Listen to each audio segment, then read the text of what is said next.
வேல்முருகன் டோல்கேட்டை அடிச்சு நொறுக்கினார். சரியா? நீங்கள் டோல்கேட்டை அடிச்சு நொறுக்குனா தமிழ்நாட்டில் எல்லா மக்களும் சந்தோஷப்படுவான். ஆமாவா இல்லையா? என் ஆசை கிடையாது. நான் ஆசைப்பட்டால் யாரும் போய் பள்ளியை நொறுக்கிற போகிறாங்களா? நான் சொல்கிறேங்க, தமிழ்நாட்டில் இருக்கிற அந்த 2000 சில்லற பள்ளியும் போய் அடிங்கன்னு நான் ஆசைப்பட்டு சொல்லிட்டு அடிச்சிட போகிறாங்களா? இனி தனியார் பள்ளிகள் எங்கே எல்லாம் இப்படி ஒரு அத்துமீறல்கள் நடக்குதோ அந்த பள்ளிகள் பூரா அடிச்சு நொறுக்கப்படும். இப்படி சொல்ற சரியா? இது நம்மளே மக்களை வன்முறை பாதை கொண்டு வர மாதிரி இல்லையா? சட்ட ஒழுங்கு கெட்டு போச்சுன்றார்ல அவரு. எங்க ஆர்எஸ்எஸ் பயங்கரவாத இயக்கம் சொல்லி 2 முறை தடை செய்யப்பட்ட இயக்கம். அந்த இயக்கம் உள்ள அந்த பயங்கரவாத இயக்கம் இந்த பள்ளிக்குள்ள சாகா நடத்திருக்கிறான். ராஜா அவன் சொல்றான்ல வன்முறை நடந்துருச்சு அதை எதிர்க்கணும்னு சொல்லி.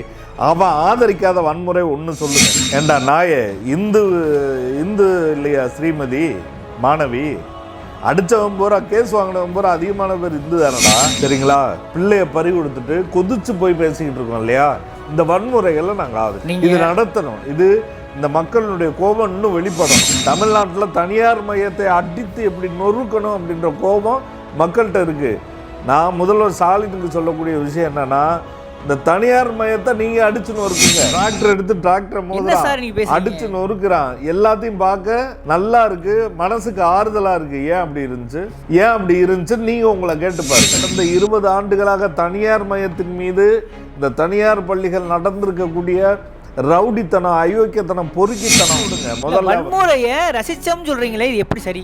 ரசிச்சேன்றேன். யாரா ரசிச்சேன்னா 20 ஆண்டுகளாக பெற்றோரா இருக்கிறோம். அடிச்சா என்ன தப்புன்னு கேக்குறது சரியா? ஜனநாயக நாடு, சட்ட ஒழுங்கு இருக்குது. ஜனநாயக நாட்டில் போலீஸ் விட்டு அடிக்கிறீங்க. கல்லூரியில் எதுக்கிட்ட ட்ரிபிள் பெட்ரூமு இந்த மாதிரி ஆணுரைகள்லாம் கிடக்கு அப்படின்னா அந்த கேள்விக்கு பதில் இல்லை. இதை 5 நாளாக கேட்குறாங்க, எந்த பதில் இல்லை. அடிச்சா என்ன தப்பு?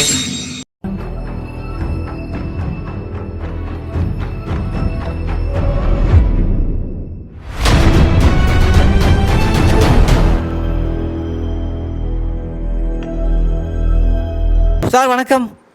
வணக்கம். முக்கியமாக கள்ளக்குறிச்சிங்கிறது ஒரு பெரிய பேசு பொருளாக மாறி இருக்கிறது. அந்த குழந்தைக்கு நீதி கிடைக்கணும் ஒரு பக்கம் போராட்டமும், இன்னொரு பக்கம் அந்த பள்ளியே வன்முறையால் சூறையாடப்பட்டிருக்கிறது. இதுவும் ஒரு வேளை பெரிய பேசு பொருளாக மாறி இருக்கிறது. முதல்ல இந்த மாதிரியான சம்பவங்களை, இந்த வன்முறையும் போக்கையும் எப்படி பார்க்குறீங்க? முதல்ல அதாவதுங்க, ஒரு பள்ளிக்கூட மாணவி இறந்துருக்கு, அதுக்கு உரிய விளக்கம் இல்லை. அது கொலையா தற்கொலையான்ற இன்னும் விடிவு இல்லை. அதற்கு இன்னும் இழப்பீடு வழங்கலை. இந்த பிரச்சனைக்கு என்ன நீதி, என்ன சட்ட நீதி அப்படின்றது எதுவுமே இல்லை. ஆனால் திரும்ப திரும்ப ஊடகங்கள் பூரா வன்முறை பற்றி ஊழையிடுறீங்க. எனக்கு புரியலை. அப்படி தாங்க அடிப்பாங்க. இது என்ன நியாயம்? இல்லை சார், வன்முறைங்கிறது எந்த அடிப்படையிலும் தீர்வு இல்லைங்கிறது பொது நீதி. அப்படிலாம் கிடையாது. எப்படி சொல்றீங்க? வன்முறை சரியான்றேன் இல்லை. அப்படி இந்த தப்பான கதையெல்லாம் நிறுத்துங்க. வன்முறையினால தீர்வு கிடையாதுன்னு யார்கிட்ட சொல்கிறீங்க? இந்த நாட்டினுடைய அரசு வந்துட்டு அவன் முழுக்க வன்முறையை நம்பி தான் இப்போ பாஜக ஆட்சியை நடத்துகிறான். அவங்ககிட்ட போய் நீங்கள் வன்முறையை பற்றி பாடம் எடுக்க மாட்டேங்கிறீங்க. ராஜா இன்னும் பாபர் மசூதி இடிக்கப்பட்டதை நியாயப்படுத்துகிறவன், மகாத்மா காந்தி கொல்லப்பட்ட கோட்சேவை ஆதரிக்கக்கூடியவன், இவன்லாம் வந்துட்டு வன்முறையை பற்றி பேட்டி கொடுப்பான். அதெல்லாம் கேட்டுக்கிட்டு வந்துட்டு இங்கே எங்களுக்கு கேள்வியாக வைப்பீங்களா? எங்கள் வீட்டில் இலை விழுந்து கிடக்குங்க, பிள்ளை செத்து கிடக்கு. சரிங்களா? அந்த பாடியில் என்ன காயம் இருக்குன்னு பெற்றோர் பார்க்க முடியலை. அந்த கொண்டு போய் மார்ச்சுரியில் வச்சுட்டு பெற்றோரையே பார்க்க விட மாட்டேன்ட்டீங்க. விழுந்த இடத்துல ரத்தம் பட்டிருக்கணுமேனு ஒரு முட்டாப்பையோட கேட்பான். அதுக்கு பதில் கிடையாது. இதில் கல்லூரியில் எதுக்கிட்ட ட்ரிபிள் பெட்ரூமு இந்த மாதிரி ஆணுரைகள்லாம் கிடக்கு அப்படின்னா அந்த கேள்விக்கு பதில் இல்லை. இதை 5 நாளாக கேட்குறாங்க, எந்த பதில் இல்லை. அடித்தா என்ன தப்புன்னு கேட்குறது சரியா? ஜனநாயக நாடு, சட்ட ஒழுங்கு இருக்குது. ஜனநாயக நாட்டில் போலீஸ் விட்டு அடிக்கிறீங்க. ஜனநாயக நாட்டில் தான் அடிக்கிறதுக்கு போலீஸ் வச்சுருக்கோம். நம்ம போலீஸுக்கு கம்பு கொடுத்துருக்கோம், லத்தி கம்பு கொடுத்துருக்கோம். போலீஸுக்கு கண்ணீர் புகை துப்பாக்கி கொடுத்துருக்கோம், துப்பாக்கி கொடுத்து குண்டும் கொடுத்துருக்கோம் இல்லையா? இது அகிம்சை நாடு தான், இல்லைன்னு சொல்லலை. ஆனால் நீங்கள் 5 நாட்களாக எருமை மாட்டு தோல் மாதிரி உங்கள் மூளை இருக்கும், எந்த வேலையும் செய்ய மாட்டீங்க அப்படின்னு சொன்னால் ஒரு கேள்விக்கும் பதில் இல்லை. பதில் பூரா எதிரான பதில், ஏமாத்துகிற பதில். அப்போ மக்களுக்கு கோபம் வருமா வராதா? ஒரு பெற்றோர் அவங்க பிள்ளை அப்படி கிடக்கு அப்படின்றத எல்லாரும் ஃபீல் பண்ணுறான். அது மட்டும் இல்லை, இந்த கோபம் கடந்த 20 ஆண்டுகளாக தனியார் மயத்தின் மீது, இந்த தனியார் பள்ளிகள் நடந்திருக்கக்கூடிய ரவுடித்தனம், அயோக்கியத்தனம், பொறுக்கித்தனம், மாணவிகளை அவங்க பண்ண அத்தனை பாதகங்கள், மாணவர்களை அவர்கள் நடத்தின கேடுகட்டத்தனம், பெற்றோர்களை அவர்கள் நடத்தின மரியாதை இல்லாத ஈனத்தனம், எல்லாத்திற்கும் எதிரான கோபம் நான் ரசிச்சேன். நான் அந்த சொல்ல விடுங்க. முதல்ல ரசிச்சோம் சொல்றீங்களே, இது எப்படி சரி? ரசிச்சேன்றேன். யாரா ரசிச்சேன்னா 20 ஆண்டுகளாக பெற்றோராக இருக்கிறோம், பிள்ளையா இருந்திருக்கிறோம், ஸ்டூடெண்ட்டாக இருந்திருக்கிறோம், இவங்க பண்ணுற அட்டூழியத்தை பூரா பார்த்துருக்குறோம். அப்போ ரசிக்க தோணுது. அது எங்கள் பிரச்சனை இல்லை. அழகாக பஸ் எடுத்து பஸ்ஸை மோதுறான், நல்லா இருக்கு பார்க்க. டிராக்டர் எடுத்து டிராக்டரை மோதுறான், அடிச்சு நொறுக்குறான், எல்லாத்தையும் பார்க்க நல்லா இருக்கு, மனசுக்கு ஆறுதலாக இருக்கு. ஏன் அப்படி இருந்துச்சு, ஏன் அப்படி இருந்துச்சுன்னு நீங்கள் உங்களை கேட்டு பாருங்க. இந்த நாட்டில் நான் தெருவா நீங்கள் போங்க, எல்லா மக்கள்கிட்டையும் கேளுங்க, அடிச்சு நொறுக்குன்னு எப்படி இருந்துச்சுன்னா சந்தோஷப்படுறான். ஏன்? இங்கே தனியார் பள்ளிகள் என்பது இந்த பெற்றோர்களை அட்டை போல உறிஞ்சுது. அது உங்களுக்கு தெரிஞ்ச விஷயம். தனியார் பள்ளிகள்கிட்ட என் பிள்ளைய நான் எனக்கு என்னால் பணம் கட்ட முடியல, நான் வேறு பள்ளியில் போய் சேர்த்துக்கிறேன்னு சொல்லி நீங்கள் போய் டிசி கேட்டீங்கன்னு வைங்க, சரிங்களா? உங்கள் பிள்ளைய 2 வருஷம்லாம் படிக்க விடாமல் ஆக்கியிருக்கிறாங்க. தர முடியாது, மீதி பணத்தை கட்டுங்க. இதனால் படிக்காமல் போன பிள்ளைகள் எத்தனை உங்கள்கிட்ட ரெக்கார்ட் இருக்கா? அதே மாதிரி பெற்றோர்கள் அவ்வளோ அவமானப்படுத்துறது, இப்படி இவங்க பண்ணாத அட்டூழியம் கிடையாது. அப்போ இந்த எல்லா அட்டூழியங்களுக்கும் அதனுடைய உச்சமாக ஒரு பிள்ளை கொல்லப்பட்டாச்சு. அந்த கொல்லப்பட்டாச்சுன்னா தற்கொலையும் கொலை தான். படிக்க வந்த பிள்ளை ஏண்டா செத்துச்சு? அப்போ இந்த தனியார் பள்ளி ஒரு கொலையை செஞ்சுருக்கு. இந்த கொலைக்கு எல்லாமே மெத்தனமான பதில், திமிர்த்தனமான பதில். மார்ச்சூரில் போனால் பிள்ளைய பார்க்க முடியாது, எங்கடா விழுந்துச்சுன்னா அதுக்கு பதில் கிடையாது, எங்கடா அந்த கூட படித்த பிள்ளைகளை எங்கடா பார்க்கணும்னா ஹாஸ்டலில் லீவ் விட்டுருவீங்க. வாத்தியார்கள்ட்ட நாங்கள் கேட்கணும், அந்த பிள்ளைகளுடைய கிளாஸ் டீச்சர் எங்கே, மற்றவங்க எங்கன்னா யாரையும் பார்க்க முடியாது. தாளாளர் அவன் எல்லாரும் அவன் ஒரு பதில் சொல்லுவான், அதை கேட்டுட்டு போகணுமா பணத்தை தூக்கிக்கிட்டு? அப்போ இந்த கோபம் என்பது 20 ஆண்டுகளாக தனியார் மயத்தின் மீது இந்த பெற்றோர்களுக்கு இருக்கிற கோபம். அரசாங்கம் இதை தனிச்சம்பவமாக பார்க்கக்கூடாது. தமிழ்நாட்டில் தனியார் மையத்தை அடித்து எப்படி நொறுக்கணும் அப்படின்ற கோபம் மக்கள்கிட்ட இருக்குது. நான் முதல்வர் ஸ்டாலினுக்கு சொல்லக்கூடிய விஷயம் என்னென்னா, இந்த தனியார் மையத்தை நீங்கள் அடித்து நொறுக்குங்க. நீங்கள் நொறுக்க வேண்டியது தாளாளரை மட்டும் இல்லை, தாளாளர் அவன் எல்லாத்தையும் தூக்கி உள்ளே போடுங்க. ஆனால் நீங்கள் நொறுக்க வேண்டிய ஒரு வன்முறை ஒன்று இருக்குதுன்னு நான் சொல்கிறேன். முதல்வர் ஈடுபட வேண்டிய வன்முறை ஒன்று இருக்குது. அந்த வன்முறை என்னென்னா, இந்த கல்வி தனியார் மையத்தையே அடித்து நொறுக்கிறது. அதுக்கு கலைஞர் ஆட்சியில் இருந்தபோது சமச்சீர் கல்வி கொண்டு வந்தார். இந்த தனியார் பள்ளியினுடைய பல்ல பிடுங்குற மாதிரி மெட்ரிகுலேஷனு, சிபிஎஸ்சி சிலபஸ்ஸு, ஐசிஎஸ் சிலபஸ்ன்னு கலராக ரீல் விட்றீங்கன்னு கவுண்டமணி சொன்ன மாதிரி கலராக ரீல் விட்டுக்கிட்டு இருந்தாங்க இல்லையா? இதையெல்லாம் காலி பண்ணுற மாதிரி கலைஞர் சமச்சீர் கல்வி என்று ஒரே கல்வி திட்டம் கொண்டு வந்தார். அப்படி ஒரு கல்வி திட்டத்தை கொண்டு வந்து இராணுவ கட்டுப்பாடோடு அதை அமல்படுத்தணும். அப்படி இல்லைங்கன்னா இவங்க பல்ல பிடுங்க முடியாது. என்னமோ இவங்க நம்மெல்லாம் பழைய அரசு பள்ளிகள் எல்லாம் பழைய கஞ்சி போடுற மாதிரியும் படிப்பில், இவங்க எல்லாம் வந்துட்டு பாலும் தேனும் அமிர்தமும் தனியார் பள்ளிக்கூடத்தில் வச்சு கல்வியாக ஊட்டுற மாதிரியும் இந்த சிலபஸை சொல்லி சொல்லி சொல்லி ஏமாற்றிட்டுருக்கேன். அப்போ அதற்கு அடி வைக்கிற மாதிரி ஒரே சிலபஸை கொண்டு வரணும். அதே மாதிரி இந்த தனியார் பள்ளியினுடைய கட்டணம் எல்லாத்தையுமே அரசு கருவூலத்தில் டிடி எடுத்து கட்டுற மாதிரி சிஸ்டம் கொண்டு வரணும். இவங்க வந்துட்டு இந்த பொருளாதாரத்தை அவங்க கையாளவே கூடாது. ஒரு மொத்தமான ஒரு கல்வி கட்டண முறை அது வந்துட்டு ரொம்ப ஸ்ட்ராங்காக கொண்டு வரணும். இன்றைக்கி இருக்கிற தொழில்நுட்பம் இருக்குது, ஐடி தொழில்நுட்பத்தில் கரெக்டாக வந்துட்டு எல்லாத்தையுமே சிஸ்டமைஸ் பண்ணிடலாம். நீ எக்ஸாம் ஃபீஸ் கூட 10 ரூபா கூட நீ கையில் வாங்கக்கூடாது. அப்படி வச்சு அரசு கருவூலத்தில் ஃபீஸ் கட்டுற மாதிரி ஒரு சிஸ்டத்தை கொண்டு வாங்க. இந்த தனியார் மையத்தை அடித்து நொறுக்காமல் எங்கள் பிள்ளைகளுடைய சாவை தடுக்க முடியும். இவங்க பூரா கொலகாரங்க. இந்த தனியார் பள்ளிகள் பூரா கொலகாரன். இவனை பூரா ஒடுக்கணும்னா ஸ்டாலின் இந்த தனியார் கல்வி முறைக்கு எதிராக அவர் வன்முறையில் இறங்கணும்னு சொல்கிறான். அந்த வன்முறை இந்த சட்ட வன்முறை. இவனுங்களுக்கு எதிராக இப்படி கடும் சட்டங்களை கொண்டு வரணும். அப்படி இல்லைன்னா அப்படி கொதிச்சு போய் பேசிக்கிட்டு இருக்கிறோம் சரிங்களா. பிள்ளைய பறி கொடுத்துட்டு கொதிச்சு போய் பேசிக்கிட்டு இருக்கோம் இல்லையா. இந்த வன்முறைகளை நாங்கள் இது நடத்தணும். இது இந்த மக்களுடைய கோபம் இன்னும் வெளிப்படணும். இன்னும் வெளிப்பட்டாதான் ஆட்சியாளர்களுக்கு புரியும்னு நான் நம்புகிறேன். இல்லை சார், நீங்கள் சொல்கிறீங்க ஒரு குழந்தை பாதிக்கப்பட்டிருக்கு, அதுக்கு நீதி ஏற்பதில் தவறு கிடையாது, எல்லாம் அடிப்படையான விஷயம் சரிதான். கிட்டத்தட்ட இன்றைக்கி ஒரு 15 கோடிக்கு மேலே நட்டமாக இருக்குன்றாங்க. கிட்டத்தட்ட எல்லா பொருட்களுமே அடித்து சேதாரப்பட்டிருக்கு. பல குழந்தைகளுடைய டாக்குமெண்ட் சேதாரமாக இருக்குது. இதெல்லாம் உங்களுக்கு பாதிப்பாக தெரியலையா? 15 கோடி ரூபா யார் காசு? அவன் அந்த சக்தி ஓனர் சித்தால் வேலை பார்த்து சம்பாரித்த காசு. அது யார் காசுங்க 15 கோடி ரூபா? 15 கோடி ரூபா மட்டும் இல்லை, அவன் 6 ஸ்கூல் வச்சுருக்கான், 7 ஸ்கூல் வச்சுருக்கிறான். எல்லாம் யார் காசு? எல்லாம் யார் காசு? ஒவ்வொரு மாணவர்கள்ட்டையும் மாணவிகள்கிட்ட இருந்தும் சாராயம் விற்கிறவன் கஞ்சா விற்கிறவனோட கேவலமாக போட்டு ஃபீஸுன்ற பேரில் வசூல் பண்ண காசு. அந்த காசை அடித்து நொறுக்குனாங்க. அதில் அவனுக்கு என்ன நட்டம்? என்ன சித்தால் வேலை பார்த்து அவனுக்கு முதுகு தேஞ்சு போச்சா?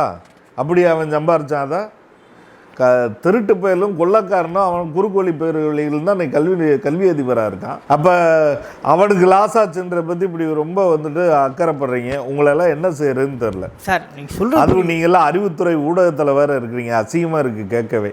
போங்க ஹெச்ராஜாட்ட என்ன தேவை பேட்டி எடுத்து போடுங்க, டயத்தை வீணாக்காதீங்க. ஹெச்ராஜாவை தான் நேற்று முக்கியமாக சொல்லியிருக்காரு. அதாவது இது சட்ட ஒழுங்கு காவல்துறையோட மிக முக்கியமான தோல்வி, இது ஒரு இந்து விரோத அரசுங்கிறத மறுபடியும் நிரூபிச்சுக்கிற மாதிரி பேச வர்றாருல அவர். ஏண்டா நாயே, இந்து இல்லையா ஸ்ரீமதி மாணவி? அடித்தவன் பூரா கேஸ் வாங்கினவன் பூரா அதிகமான பேர் இந்து தானடா.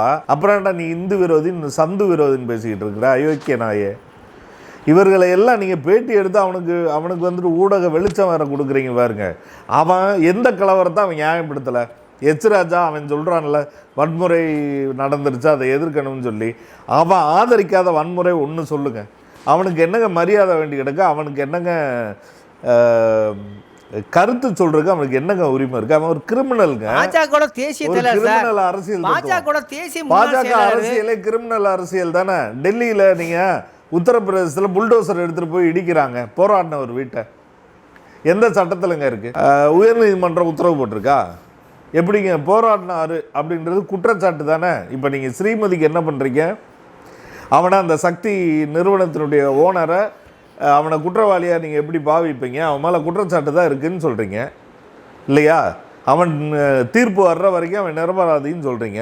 அப்புறம் முஸ்லீம் எல்லாம் போராடினவன் பூரா அவனை பூரா நீங்கள் தீவிரவாதின்னு சொல்லிவிட்டு அவன் வீட்டை பூரா புல்டோசர் வச்சு இடிப்பீங்க. இதுக்கு பேர் சட்டத்தின் ஆட்சியா? இதில் இந்த கட்சியில் இவன் வந்துட்டு தேசிய செயலாளர் இருக்கான் அந்த அயோக்கிய ஹெச்ராஜா. இவனுக்கு நீங்கள் வந்துட்டு கொடி வேற பிடிப்பீங்க, அவனுக்கு கருத்து சுதந்திரம் வேற கேட்பீங்க. அவன் பூரா ஆர்எஸ்எஸ் பாஜகவே வன்முறை ஆதரிக்கிற பிறவி வன்முறை ஆதரிக்கிற கிரிமினல். இப்போ நான் என்ன சொல்கிறேன், எங்கள் பிள்ளை செத்து போச்சு கோபத்தில் எங்கள் மக்கள் அடிச்சுட்டான்னு நான் வன்முறையினுடைய சூழ்நிலையை சொல்கிறேன். அவன் என்ன சொல்கிறான் தெரியுமா? அவன் இலக்கியத்திலே அப்படித்தான் சொல்கிறான், முஸ்லீம்களை படுகொலை செய்யுங்க, அவனுக்கு இந்த நாடு சொந்தம் கிடையாது, அவனை பூரா விரட்டுங்க. இதெல்லாம் கான்ஸ்டியூஷன் அரசியல் சட்ட பேச்சா? இதில் அரசியல் சாசனம் அப்படி சொல்லுதா? இது இந்து நாடுன்னு சொல்கிறான். அதாவதுங்க அரசியல் சாசனத்துக்கு விரோதமாக தான் ஒவ்வொரு தடவையும் இது இந்து நாடுன்றான். எந்த இந்து நாடுன்னு கேட்டால் பதில் சொல்ல மாட்டான். அப்போ சட்டவிரோதமாகவே பேசக்கூடியவன், வன்முறையை ஆதரிக்கக்கூடியவன், அவன் தான் இந்த கட்சியில் ஃபுல்லாக இருக்கிறான். அதுதான் ஆர்எஸ்எஸ் இயக்கமே. இவனுங்க இந்த பள்ளிக்குள்ளே அவன் சாகா நடத்து, அந்த கிரிமினல் பூரா அதுக்குள்ளே கூடுறான், அந்த கிரிமினல் பூரா அதுக்குள்ளே கூடி விளையாடுக்கிறான் இல்லையா? இதுக்கு தான் புலனாய்வு துறை விசாரிக்கணும். பயங்கரவாதம் என்ன பயங்கரவாதம்? இந்த பயங்கரவாதிகள் பூரா ஏன் உள்ள கூடுறான்? சட்ட ஒழுங்கே கெட்டு போச்சுன்றார்ல அவரு. எங்க ஆர்எஸ்எஸ் பயங்கரவாத இயக்கம் சொல்லி 2 முறை தடை செய்யப்பட்ட இயக்கம். அந்த இயக்கம் உள்ள அந்த பயங்கரவாத இயக்கம் இந்த பள்ளிக்குள்ள சாகா நடத்திருக்கிறான். அந்த பயங்கரவாத இயக்கத்தில் இவன் இருக்காங்க. யார்? இந்த பள்ளியினுடைய தாளாளர். அவன் வந்துட்டு அதில் பொறுப்பில் இருக்கிறான். அந்த கிரிமினல்கள் இருக்கிறவன் எப்படி பள்ளியை நடத்துவான்? அப்போ எல்லாத்தையும் தைரியமாக செய்கிறான், எல்லாத்தையும் மறைக்கிறதுக்கு எல்லா வேலையும் பார்க்குறான். இவனுங்களை நீங்கள் எப்படி மக்கள் வந்துட்டு இவங்களுக்கு புரிய வைக்கணும்னு நினைக்கிறீங்க? இவன் போலீஸ் எஸ்பிக்கு காசு கொடுக்குறான், கலெக்டர் வரைக்கும் அவன் டீல் பேசுவான், எல்லாரையும் இவன் வந்துட்டு ஆக நீக்கப்பட்டிருக்கான். அதான் ஒரு வாரமாக அந்த காலம் கடத்திருக்கு. இவன் எல்லாத்தையுமே இவன் பழக்க வழக்கத்தையும் அதிகாரத்தையும் எல்லாத்தையுமே துஷ்பிரயோகம் பண்ணி இருக்கிறான். அதுதான் இது எவிடன்ஸாக இருக்குது. இதை தாண்டி வன்முறை நடந்த பிறகு தான் மாநில அரசு விழிப்புற்று இப்போ நடவடிக்கை எடுக்குது. அதுக்கு பிறகு இங்கே நிர்வாகம் ஒழுங்காக செயல்படலை, நிர்வாகங்களும் இவங்களுக்குள்ள ஒரு லாபி இருக்குது அப்படின்ற விஷயமே இந்த வன்முறைக்கு பிறகு தான் வெளியே வருது. நீங்கள் வன்முறை தீர்வு இல்லைன்னு சொன்னீங்கல்ல, இந்த வன்முறைக்கு பிறகு தான் போலீஸு, நிர்வாகம், இந்த மாதிரி ஆர்எஸ்எஸ் பயங்கரவாதிகள் இவன் வந்துட்டு கல்வி நிறுவனத்தை கையில் வச்சுக்கிட்டு கட்டுப்படுத்துறது, இந்த எல்லா விஷயமே இந்த வன்முறைக்கு பிறகு தானே வெளியே வந்திருக்கு. இந்த குளத்தை கலக்குனாதான் மீன் வரும்னு சொல்லுவாங்க இல்லையா, அப்படி இந்த உண்மையெல்லாம் இப்போ தான் வெளியே வந்திருக்கு. அதனால் மக்கள் வந்துட்டு அதாவதுங்க இந்திய விடுதலை போரே வன்முறையில் வந்தது தான் இல்லையா. நாடெங்கும் வன்முறை நடந்தது. பூலித்தேவன் என்ன வாள் இல்லாமல் போய் சண்டை ஓட்டாரு, கட்டப்பொம்மை பீரங்கியில் பஞ்சு வச்சா சுட்டாரு. 2 துருவங்கள் இருந்துச்சுல, 2 துருவங்கள் இருந்துச்சு. இந்த துருவங்கள் தப்புன்னு நீங்கள் அவங்கெல்லாம் தியாகி இல்லைன்னு சொல்லி பாருங்களேன். அப்போ இந்த வன்முறை தான் இதை வெளியே கொண்டு வந்திருக்கு. இல்லை நீங்கள் வெளியே கொண்டு வாங்க. இப்போ நான் என்ன சொல்கிறேன், இவ்வளோ வன்முறை நடந்திருக்க வேணான்றதெல்லாம் உங்களுடைய ஆசை தான், சரியா. எங்களுக்கு வேறு வழி இல்லாமல் நடந்து தான் இது வெளியே வந்திருக்குன்னு நாங்கள் நம்புகிறோம். எங்களுடைய நம்பிக்கை தவறுன்னு நீங்கள் நிரூபிங்க. எப்படின்னா, இந்த எல்லா பள்ளிகளையும் எடுங்க, அவன் எவ்வளோ ஃபீஸ் வாங்கியிருக்கான்ற ஒரு சர்வே எடுங்க, பெற்றோர்கள்ட்டையும் மாணவர்கள்ட்டையும் எடுங்க, இவன் என்னென்ன கொடுமையெல்லாம் செஞ்சுருக்கிறான் எல்லா பள்ளிகள்கிட்டையும் ஒரு சர்வே எடுங்க. ஒரு நீதிபதி மூலமாக ஒரு கமிஷன் போடுங்க. அரசு கமிஷனாக மட்டும் இருக்கக்கூடாது, அதில் பெற்றோர்கள் சார்பாக ஆள் இருக்கணும், மாணவர்கள் சார்பாக மாணவர் சங்க பிரதிநிதிகள் இருக்கணும். எல்லாத்தையும் போட்டு ஒரு குழு அமைச்சு எல்லாத்தையும் விசாரிங்க. அப்போ தெரியும் இந்த இவங்களுடைய கிரிமினல் தனம் போகிறான், இவனுடைய வில்லத்தனம் போகிறான், அப்போ தெரியும் உங்களுக்கு. சார், இப்போ இந்த குழந்தைக்கான நடவடிக்கை தாளாளர் எல்லாமே கைது செய்யப்பட்டிருக்காங்க. கைது செய்யப்பட்டிருக்கு, முறையாக எல்லாருக்கும் உள்ளதள்ளப்பட்டிருக்காங்கல்ல, இதுக்கு மேலேயும் இந்த மாதிரியான வன்முறை பேச்சுக்கள் தேவையான கேட்குறேன் சார். முதல் மார்ச் வரி ரிப்போர்ட் வந்துச்சு, வந்தோடனே இது தற்கொலை தான் சொல்லி நீங்கள் செய்தியில் பூரா பரப்பிட்டீங்க, சரியா. இப்போ நீதிமன்றம் உத்தரவு போட்டு ரெண்டாவது அறுவை நடந்திருக்கு. அந்த அறிக்கையை பற்றி ஒன்றுமே வெளியிடலை, நீங்கள் ஒரு செய்தியும் வெளியே வரல. சரி, ஓகே, அது நீதிமன்றத்தில் தாக்கல் செய்யப்பட்டு பின்னால் ரிவீல் ஆகும், ரைட்டா. இதே முதல்லையே நடக்கலை. அப்போ முதல்ல நடக்கலை அப்படின்னு சொல்லிட்டு நீங்கள் வரிசையாக ஒரு பெரிய பட்டியல் வச்சுக்கிட்டு இது நடந்துருச்சு, இது வன்முறை நடந்துருச்சு, பள்ளியை போய் அடிச்சுன்னு இருக்கலாமா அப்படின்னு நீங்கள் கேள்வி கேட்குறது நியாயம் இல்லாதது, அறம் இல்லாதது, சரிங்களா. வேல்முருகன் டோல்கேட்டாக அடிச்சுன்னு இருக்கிறார், சரியா. நீங்கள் டோல்கேட்டாக அடிச்சு நொறுக்குனா தமிழ்நாட்டில் எல்லா மக்களும் சந்தோஷப்படுவான், ஆமாவா இல்லையா, சரிங்களா. நீங்கள் அவங்களுக்கு எதிரான வன்முறைகளை நீங்கள் சட்ட ரீதியாகவும் நிர்வாக ரீதியாக நிறைய உருவாக்கி வச்சுருவீங்க. அவன் மீறினா ஐயோ அம்மா வன்முறைன்னு சொல்கிறீங்க. இப்போ ஸ்டெர்லைட் ஆலை 13 பேரை சுட்டு கொண்டீங்க. ஸ்டெர்லைட் ஆலையை அடிச்சு நொறுக்குனா சந்தோஷப்படுவானா மாட்டானா? படுவாங்களா மாட்டாங்களா? படுவாங்க தானே. படுவாங்கன்றதுக்கு என்ன ஆதாரம்? அந்த மக்கள் ஸ்டெர்லைட் ஆலையை மூடுவேன்னு சொன்ன கனிமொழியை தான் நாடாளுமன்ற உறுப்பினராக தேர்ந்தெடுத்தான். அடுத்த எலெக்ஷனுக்கு இழுத்து மூடுவேன்னு சொன்னதுக்காக தான் அவங்கள தேர்ந்தெடுத்தாங்க. அவங்கள திறக்கிறேன்னு சொல்லிட்டு அடுத்த எலெக்ஷன் நிற்க சொல்லுங்கள். அப்போ என்னென்னா, நீங்கள் வன்முறையை உருவாக்கி வச்சுருவீங்க, ஒரு ப்ரெஷர் குக்கர் மாதிரி வச்சு 1000 டிகிரியில் எரிப்பீங்க.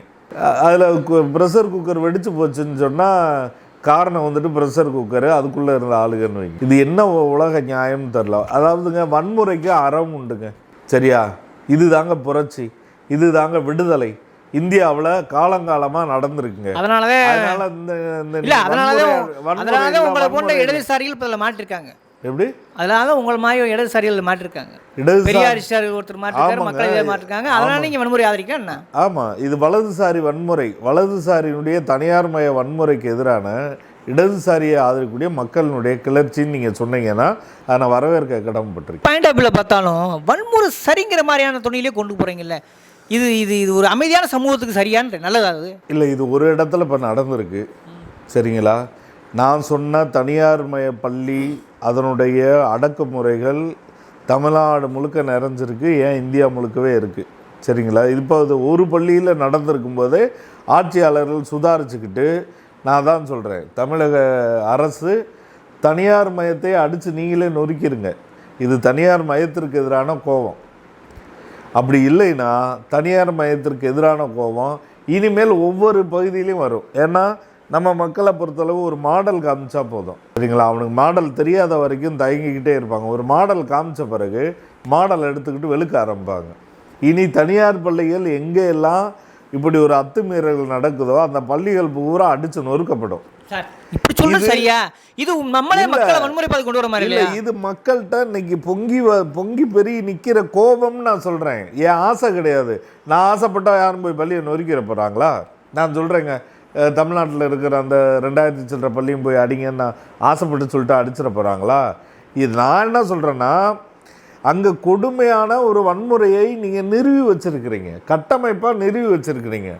அந்த வன்முறையினுடைய அடுத்த கட்டம் என்னன்னா, இது அரசாங்க அதிகாரிகளோடு கூட்டு போட்டு ஒரு பிள்ளை கொல்லப்பட்டால் கூட அதுக்கு நீதி கிடைக்காதுன்ற சூழ்நிலையை நீங்கள் உருவாக்கும் போது வெடிக்குது. ரைட்டா? இது போன்ற சூழ்நிலைகள் எங்கெல்லாம் நீங்கள் தமிழகத்தில் ஏற்படுத்துவீங்களே எல்லா இடத்துலையும் வெடிக்கும், அடித்து நொறுக்குவான்னு சொல்கிறேன். அந்த அப்படி கொந்தளிச்சு நொறுக்குனா அதை நான் ஆதரிப்பேன்றேன், ஆதரிக்க கடமைப்பட்டிருக்கேன்றேன். இதற்கு காரணம் பொறுப்பு நீங்கன்னு சொல்கிறேன். இதற்கு காரணம் பொறுப்பு 2 பேர், சரிங்களா? இந்த தனியார் மயத்தை கல்வியில் உருவாக்கி வச்சிருக்கக்கூடிய அரசாங்கத்தினுடைய கொள்கைகள், அதற்கு கடிவாளம் போடுவதற்கோ அதில் அதை ஒழுங்குபடுத்துவதற்கு கூட அதிகாரமோ ஆளுமையோ இல்லாத இன்னைக்கு இருக்கக்கூடிய ஆட்சியாளர்கள், அவர்களுடைய திறமையின்மை, இது 2 தான் காரணம்னு நினைக்கிறேன். அதனால தான் நான் முதல்வர் ஸ்டாலின்ற சொல்கிறேன், நீங்கள் இந்த தனியார் மயத்தை அடித்து நொறுக்குங்க. மக்கள் தனியார் நிறுவனங்களை அடித்து நொறுக்கி இருக்கிறான். அவன் எல்லா நிறுவனத்தையும் அடித்து நொறுக்கிறதுக்கு முன்னால் நீங்களே தனியார் மயத்தை, கல்வியில் தனியார் மயத்தை அடித்து நொறுக்கிடுங்க.